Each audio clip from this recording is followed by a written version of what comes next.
Sana aram gözüm dikip şolur yerde, görünyen sen aynanından vak yönü arada bir de.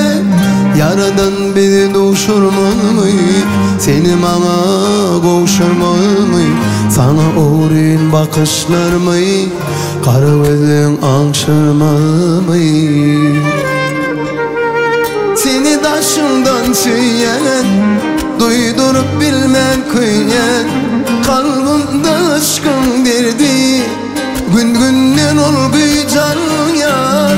Seni yürekten seyen, duydurup bilmem kıyyen, kalbimde aşkın derdi, gün günden olguycan yar.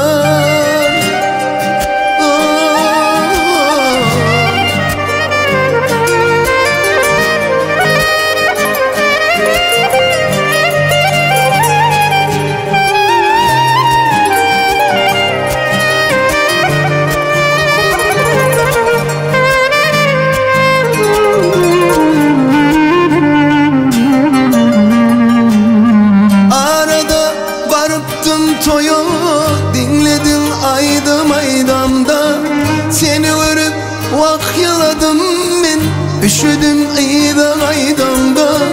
Yılın uğrun sana karam, gözüm dikip şol köçede, görünyene aynalan vakyönü arada bir de. Seni taşından söyleyen, duydurup bilmem kıyyen, kalbimde aşkın derdi, gün günden olguycan yar. Seni yürekten söyleyen, duydurup bilmem kıyyen, kalbimde aşkın derdi, ne deyin olguycan yar.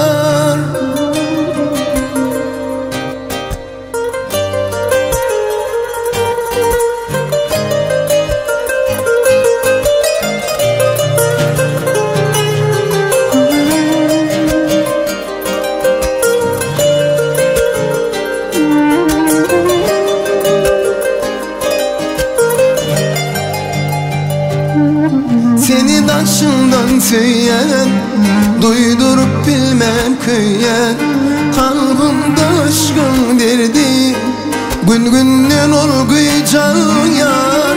Seni yürekten söyleyen, duydurup bilmem kıyyen, kalbimde aşkın derdi, gün günden olguycan yar. Seni taşından söyleyen.